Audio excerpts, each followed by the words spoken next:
오늘의 말씀 누가복음 8장 49절부터 51절 말씀입니다. 아직 말씀하실 때에 회당장의 집에서 사람이 와서 말하되 당신의 딸이 죽었나이다. 선생님을 더 괴롭게 하지 마소서 하거늘 예수께서 들으시고 이르시되 두려워하지 말고 믿기만 하라. 그리하면 딸이 구원을 얻으리라 하시고 그 집에 이르러 베드로와 요한과 야고보와 아이의 부모 외에는 함께 들어가기를 허락하지 아니하시니라. 아멘. 할렐루야. 이 시간 저를 한번 따라해 보겠습니다. 하나님은 살아계십니다. 하나님은 진짜로 살아계십니다. 하나님은 어제도 오늘도 영원히 살아계십니다. 할렐루야. 사랑하는 여러분, 하나님은 살아계신 하나님이신 줄 꼭 믿으시길 바랍니다. 지금 이 순간에도 우리와 함께 하고 계시고 또한 앞으로도 영원히 우리와 함께 하시는 분이신 줄로 믿습니다. 살아계신 하나님께서는 지금 나와 함께 하고 계시고 또한 여러분 한 사람 한 사람과도 함께 하고 계십니다. 옆 사람에게 이렇게 선포하며 축복하겠습니다. 하나님께서 지금 당신과 함께하고 계십니다.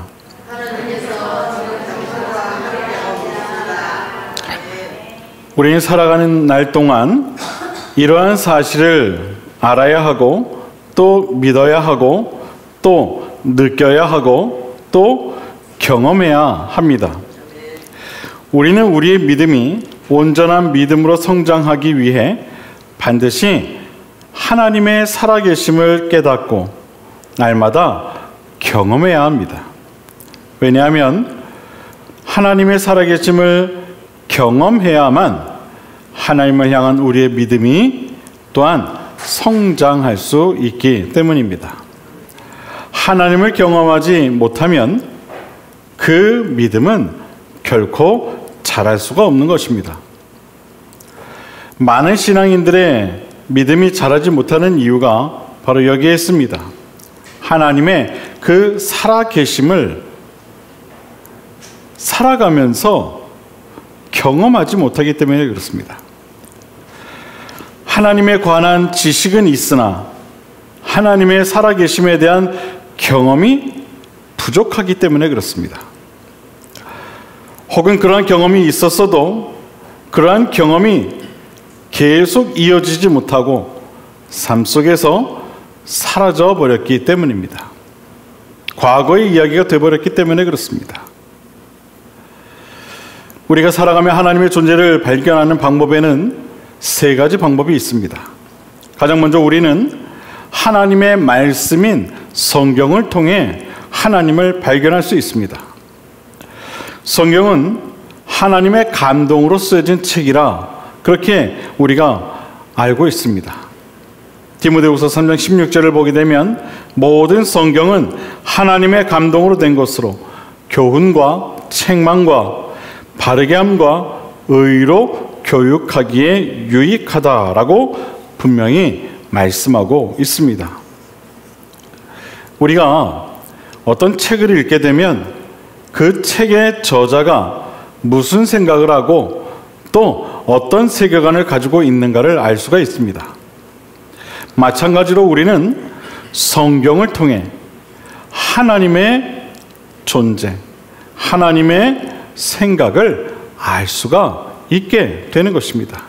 하나님은 어떤 분이시고 어떤 생각을 갖고 계시고 우리를 향한 하나님의 뜻은 무엇인지를 우리 성경을 통해 알 수가 있게 되는 것이죠.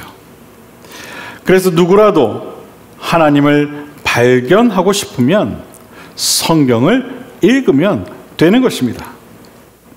그러면 자연스럽게 하나님이 어떤 분이신지 또 어떤 생각을 갖고 계시는지와 같은 이 하나님에 관한 지식을 얻을 수 있고 하나님의 존재를 발견할 수 있게 되는 것입니다. 우리나라 최초의 성경은 순교자 백홍준 장로께서 만주에서 로스 목사와 함께 1876년 번역을 시작하여 1887년에 출간한 성경책으로 지금 숭실대학교 한국기독교박물관에 가면 원본이 아직도 남아 있습니다. 여러분, 지금 우리가 보고 있는 이 우리말 성경책이 바로 그렇게 시작된 것입니다. 백홍중 장로님과 로스 목사님께서 왜 우리말 성경책을 여러분 번역했을까요? 그것은 성경을 통해 하나님을 발견할 수 있기 때문입니다. 지금도 성경은 계속하여 번역되고 있습니다. 성경이 필요한 민족과 나라를 위해 그 나라의 언어로 번역이 되고 있어요. 그렇게 그들에게 전해주고 있습니다. 이 성경이 바로 하나님을 발견할 수 있는 가장 확실한 방법이기 때문에 그렇습니다. 그러나 성경을 읽는다고 해서 모든 사람들이 하나님의 존재를 발견할 수 있지는 못합니다. 그럴 때 우리는 또 다른 방법을 통해 하나님의 존재를 발견할 수 있죠. 그 두 번째 방법이 무엇이냐 하면 바로 믿음의 사람들을 통해 하나님의 존재를 발견하는 것입니다. 우리는 믿음의 사람들을 통해 그들이 만난 하나님을 간접적으로 경험할 수 있습니다. 이것은 하나님의 백성된 우리 자신이 하나님의 존재를 발견할 수 있는 그런 또 다른 매우 중요한 통로가 된다는 것입니다. 우리가 성경을 통해 알 수 있는 많은 믿음의 사람들은 그들의 삶을 통해 하나님의 존재를 직접 경험했습니다.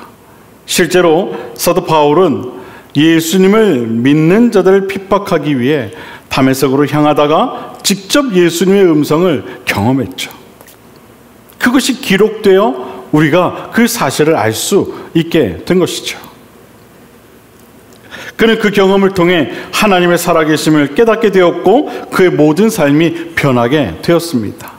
우리 또한 그러한 사도 바울의 경험을 간접적으로 또한 알 수 있게 된 것입니다. 베드로 사도는 어떻습니까? 베드로 사도 또한 예수님이 돌아가신 후에 어부의 생활로 돌아갔다가 부활하신 예수님께서 직접 그를 찾아와 만나주심으로 참된 제자로 그가 거듭나게 됩니다. 요한복음 21장을 보면 그물을 내려던 베드로에게 찾아오셔서 그 그물을 배 오른편에 던지라 말씀하시며 예수님께서 직접 베드로를 만나주시는 장면이 나옵니다. 그때 예수님께서 베드로 사도에게 어떤 말씀을 하십니까? 내 양을 먹이라. 내 양을 치라. 내 양을 먹이라. 베드로 사도를 향해 새로운 사명을 주시게 됩니다. 그리고 그의 삶이 이전과 다른 삶이 되죠. 우린 또한 그러한 베드로 사도의 경험을 통해 주님을 경험하게 되는 것입니다. 요한 웨슬리 목사님께서도 미국에서의 선교를 실패하고 영국으로 돌아와 의기소침해 있을 때 어느 작은 모라비안 교회 집회에 갔다가 회심의 경험을 하게 됩니다. 그는 자신의 이 회심의 동기에 대해 이렇게 기록을 합니다. 그날 저녁에 나는 마지못해 올더스케이트의 거리에서 모이는 집회에 나갔더니 누군가가 루터의 로마서 주석의 서문을 읽어 내려가고 있었다. 9시 15분 전쯤 하여 그가 예수 그리스도 안에 있는 믿음을 통하여 하나님께서 우리 마음속에 일으키시는 변화를 설명하고 있을 때 나는 내 마음이 이상하게 뜨거워짐을 느꼈다. 나는 구원을 위해 오직 그리스도 한 분만을 의지한다고 느꼈으며 그가 나의 구원을 위해 죄를 없게 하시고 죄와 죽음의 법에서 구하여 주셨다는 확실한 증거를 받았다.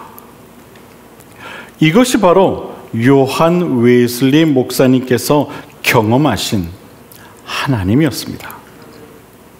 우린 또한 이 기록을 통해 요한 웨슬리 목사님이 경험한 하나님을 경험하게 되는 것입니다. 사실 이외에도 많은 믿음의 사람들이 이처럼 직접 하나님의 존재를 경험했습니다. 우리는 그들의 그 경험의 기록들을 통해 하나님의 존재를 또한 경험하게 되는 것이죠. 그들이 기록한 문서와 자서전적 글들을 통해 하나님의 존재를 경험하게 되는 것입니다. 주님은 우리의 존재를 통해 하나님의 살아계심을 온 세상에 나타낼 것을 또한 명령하셨습니다. 요한복음 13장 35절에 보면 너희가 서로 사랑하면 이로써 모든 사람이 너희가 내 제자인 줄 알게 될 것이다. 여러분, 이 말씀이 무슨 말씀입니까? 우리를 통해 또 많은 세상 사람들이 하나님의 살아계심을 어떻게 하라는 거예요? 경험케 하라는 거예요. 우리를 통해. 우리가 사도 바울을 통해 하나님을 경험했듯이, 또한 베드로 사도를 통해 하나님을 경험했듯이, 요한 웨슬리 목사님을 통해 하나님을 경험했듯이, 또한 우리를 통해 많은 사람들이 하나님을 경험케 해야 한다는 것이죠. 바라기는 여러분을 통해서도 정말 많은 사람들이 하나님의 존재를 꼭 경험할 수 있게 되는 그런 은혜가 있게 되기를 바랍니다. 그러나 이보다 더 확실히 하나님의 존재를 발견할 수 있는 방법이 있어요. 그게 뭐냐 하면 바로 자신이 직접 하나님을 경험하는 겁니다. 성경을 통해 하나님을 경험하기도 하고, 또한 누군가가 경험한 하나님을 통해 하나님을 경험할 수도 있지만, 그것보다 더 확실한 것은 내가 직접 하나님을 경험하는 것이죠. 직접 경험하는 것. 여러분, 신앙생활을 하는 가운데 이처럼 하나님의 존재를 직접 경험하는 것만큼 가슴 떨리는 일도 없어요.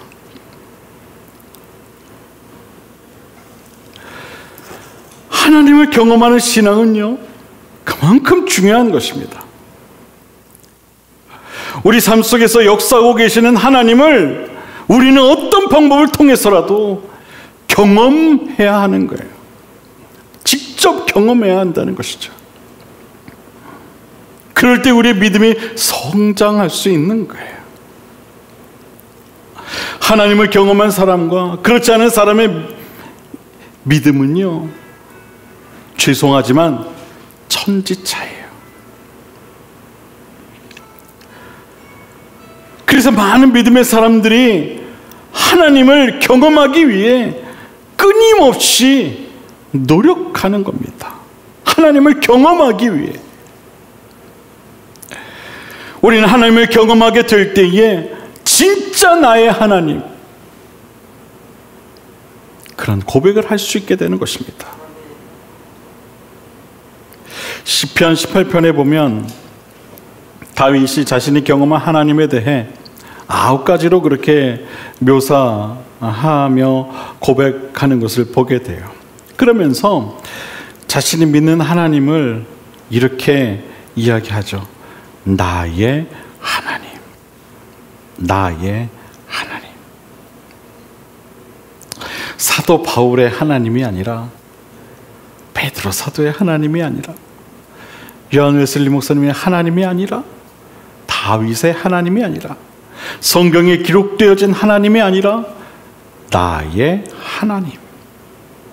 그렇게 고백을 하는 것입니다. 이 고백은요, 하나님을 경험한 사람만이 할 수 있는 고백입니다. 욥은 고난의 시간들을 통해 만난 하나님에 대해 이렇게 고백을 하죠. 내가 주께 대하여 귀로 듣기만 하였사오나 이제는 눈으로 주를 배웁나이다.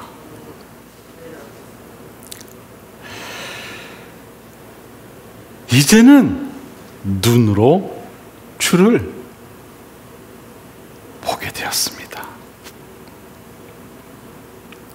그동안 제가 계속 하나님에 대해 뭔가 듣긴 들었어도 하나님을 제가 명확하게 바라보지 못했지만 이제는 누구의 이야기가 아니라 이제는 나의 눈으로 하나님을 확인하게 되었습니다. 그 이야기를 하고 있는 거예요. 이제는. 사랑하는 여러분, 살아계신 하나님을 꼭 경험하시기를 바랍니다. 여러분 삶 속에서 여러분 끊임없이 하나님을 경험하시길 바랍니다. 영적으로 그분과 늘 소통하시길 바랍니다. 늘 하나님과 호흡하시길 바랍니다. 그러기 위해 끊임없이 기도하시길 바라고 늘 즐겁게 찬양하시기를 바라고 하나님의 말씀을 주야로 묵상하시기를 바라고 은혜의 자리를 더욱 사모하시는 그러한 신앙이 되시기를 주님의 이름으로 간절히 부탁을 드립니다. 영성은 집중력이라는 말이 있어요. 누가 한 말인지는 몰라요. 저도 그냥 들은 말이에요. 그냥 좋은 말 같아서 여러분들에게 함께 나누는 겁니다. 여러분, 영성은 집중력이다. 끊임없이 하나님을 향해 집중할 때에 우리는 또한 끊임없이 하나님을 경험할 수 있게 된다는 뜻이죠. 삶 속에서 삶의 문제와 어떤 상황과 환경을 바라보며 하나님에 대한 집중력을 잃지 말고 그러한 상황 중에서도 하나님을 늘 집중하라는 거예요. 그럴 때에 비로소 그가 하나님을 경험할 수 있게 된다는 것이죠. 어떠한 상황 속에서도 하나님을 경험한 자만이 하나님의 존재를 분명히 알 수 있는 것입니다. 하나님의 살아계심을 분명히 느끼게 되는 것이죠. 아, 그래, 하나님은 살아계시지. 우리가 흔히 말하는 살아계신 하나님을 바로 나의 하나님으로 고백할 수 있게 되는 것입니다. 그럴 때 비로소 우리의 믿음은 성장케 되는 것이죠. 우리가 하나님을 분명히 알고 경험해야만 하나님을 우리는 믿을 수 있게 되는 것이죠. 사실 우리의 믿음은요, 참 보잘것없습니다. 분명한 것 아니면 믿지 못하는 것이 우리 믿음 아닙니까? 눈으로 보아야만 믿을 수 있고 만져보아야만 믿을 수 있는 것이 그런 도마의 믿음과 같은 것이 우리의 믿음 아닙니까? 이것은 주님도 인정하신 사실이잖아요. 여러분, 우리의 믿음의 사이즈가 얼마나 되는지 아세요? 전 정확히 알고 있어요. 믿음의 사이즈가 얼마나 되는지 아세요? 크기. 아는 분 계십니까? 주님 말씀하셨죠? 너희의 믿음은 1mm도 안 된다. 다들 1mm 주님이 말씀하셨나? 여러분, 겨자씨가 얼마나인지 아세요? 겨자씨 먼지 같아요. 진짜 1mm도 안 됩니다. 주님은 분명히 말씀하셨어요. 너희의 믿음은 1mm도 안 된다. 그게 너희의 믿음이다. 그거 가지고 믿음이 크네 작네, 니들끼리 아무리 그래봐야 니들 믿음이 1mm도 안 돼. 뭘 얼마나 잘났다고, 뭐 얼마나 대단하다고, 1mm도 안 되면서. 여러분, 우리 믿음이요, 아무리 훌륭하다 해도요, 겨자씨만도 못한 게 우리 믿음이에요. 그걸 인정할 줄 알아야 돼요. 조금만 상황과 환경이 나빠지면 흔들리는 게 우리 믿음 아닙니까? 잘 믿는 것 같다가도 금방 무언가 눈에 보이지 않으면 의심하는 것이 우리 믿음 아닙니까? 잘 될 때야 하나님 감사합니다. 하나님 찬양합니다. 근데 뭔가 일이 잘 안 되면은 아이고 하나님 왜 그러세요? 하나님 어디 계십니까? 그런 게 우리 믿음 아닙니까?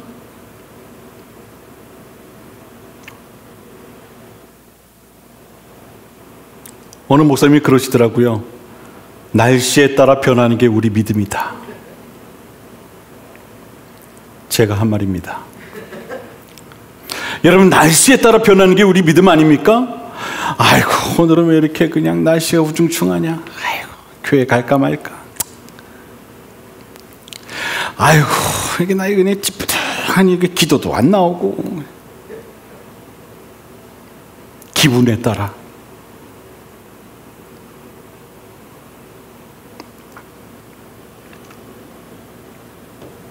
여러분, 이것이 우리의 믿음의 현 주소이자 현실입니다.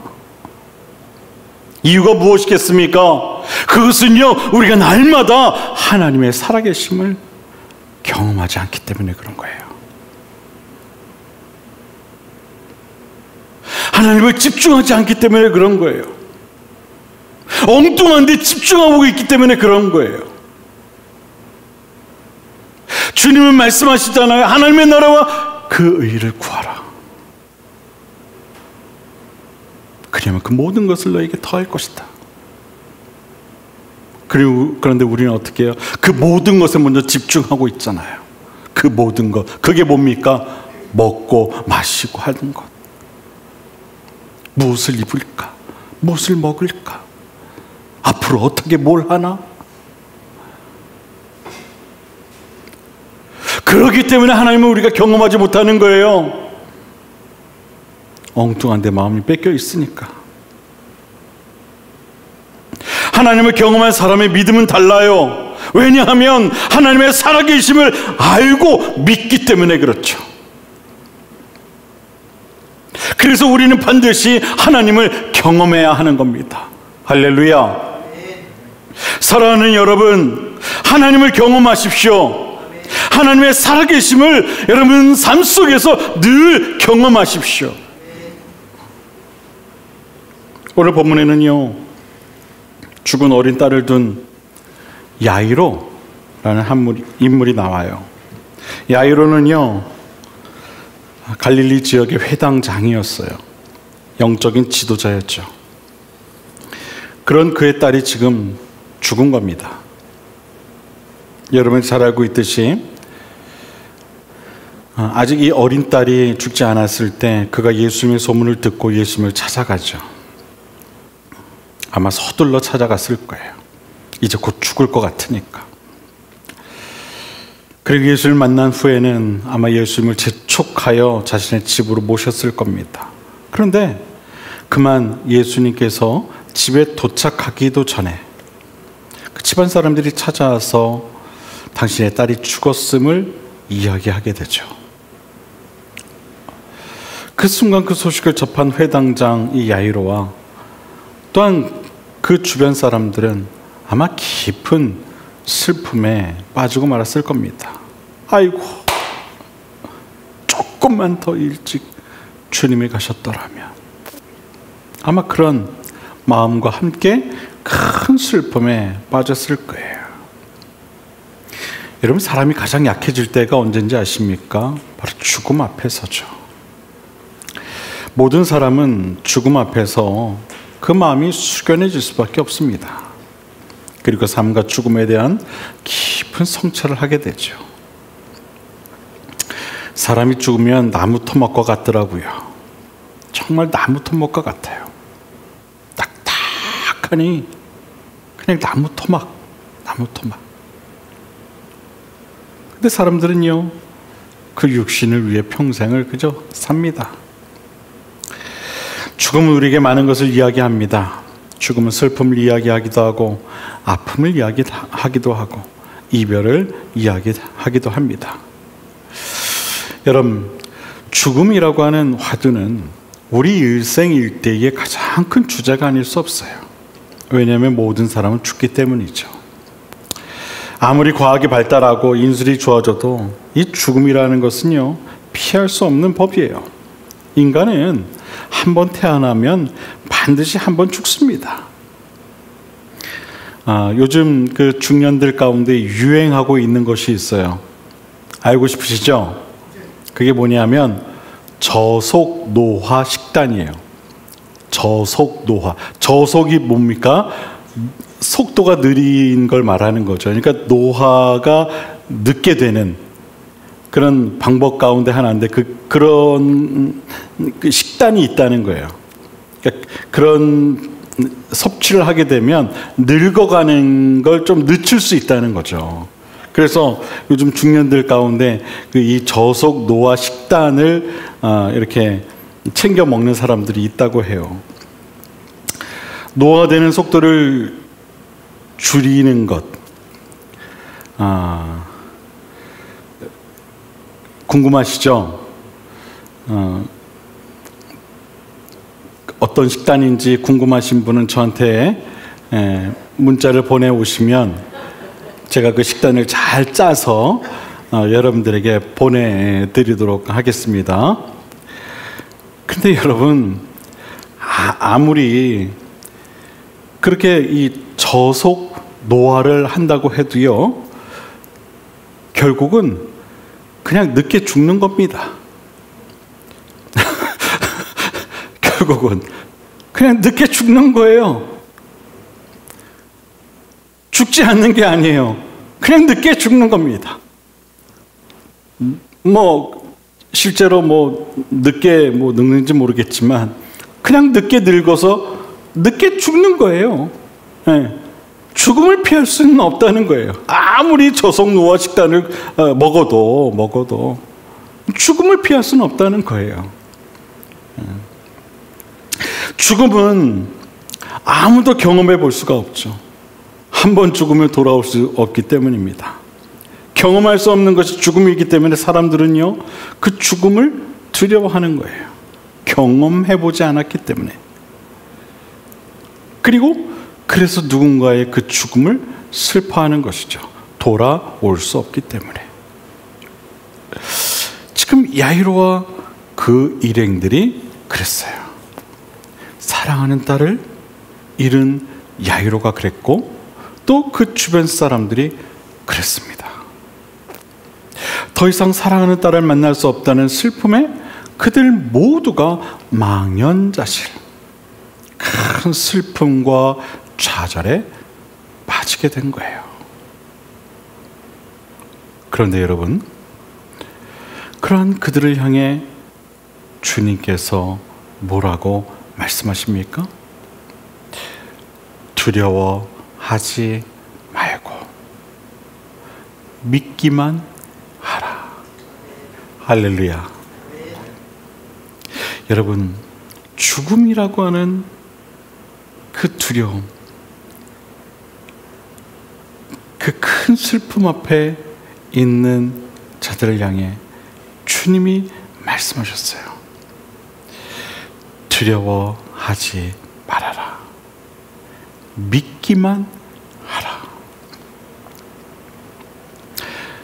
여러분, 예수님께서 이 야이로에게 이렇게 말씀하셨을까요?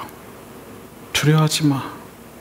너는 그냥 믿기만 해.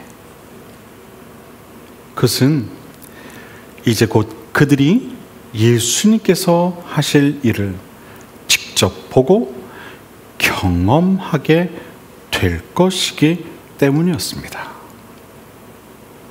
하나님의 살아 계심을 그들이 목격하게 될 것이기 때문에 그와 같이 말씀하셨던 거예요.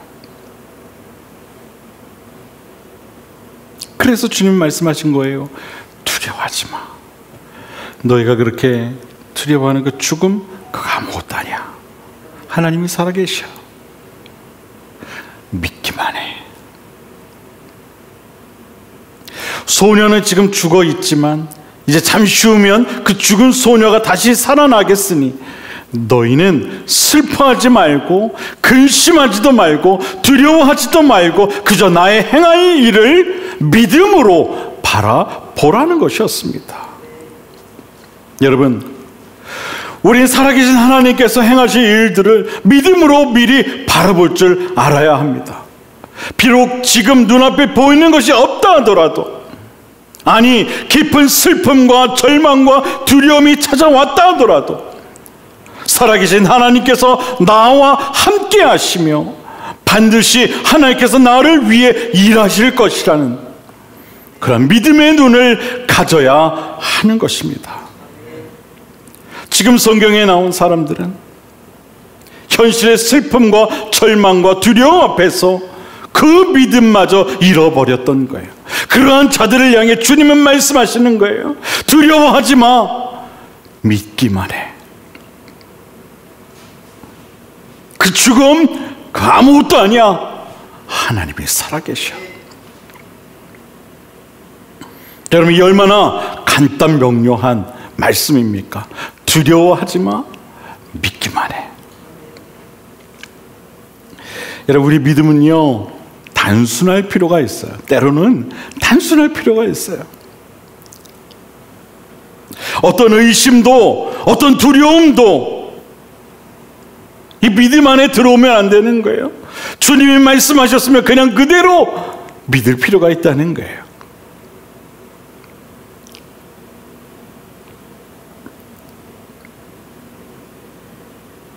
내가 하나님의 살아계심을 알고 그 하나님을 나의 하나님으로 고백할 수 있다면 우린 그 하나님을 그저 믿으면 되는 겁니다. 할렐루야.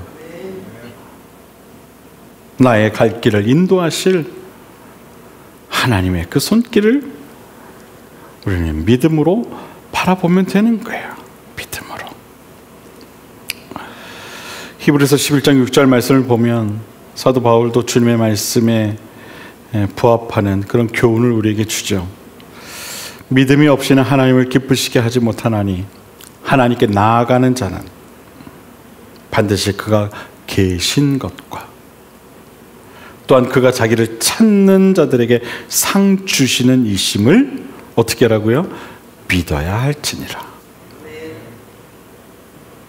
여러분, 우리의 믿음은요 살아 계신 하나님을 믿는 믿음이에요. 살아 계신.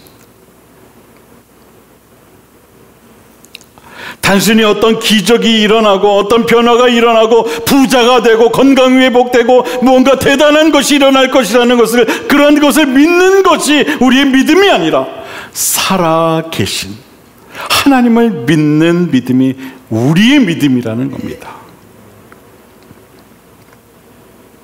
하나님이 계신 것과 하나님을 찾는 자들에게 가장 좋은 것으로 주시는 이심을 우리는 믿어야 하는 것입니다. 키에르케고르는 이런 말을 했습니다. 믿음이란 증거 없이 받아들이는 것이 아니라 주저없이 의탁하는 것이다. 우리의 믿음은 허상이 아니에요. 막연한 게 아니에요. 우리의 믿음은 분명합니다. 살아 계신 하나님, 그 하나님을 믿는 믿음이 우리의 믿음인 줄로 믿습니다. 우리는 그러한 살아계신 하나님을 믿고 경험하고 의지할 수 있어야 하는 거예요. 살아가는 날 동안. 사랑하는 여러분, 주님은 지금도 우리를 향해 말씀하세요. 두려워하지 말아라. 믿기만 하라. 살아계신 하나님을 믿고 그 하나님을 경험하며 살아가는 저와 여러분 모두의 신앙이 될 수 있게 되기를 주님의 이름으로 간절히 축원을 드립니다. 우리의 믿음이 하나님을 기쁘시게 하는 그런 참된 믿음으로 날마다 성장해 나아갈 수 있게 되기를 바랍니다. 기도하겠습니다.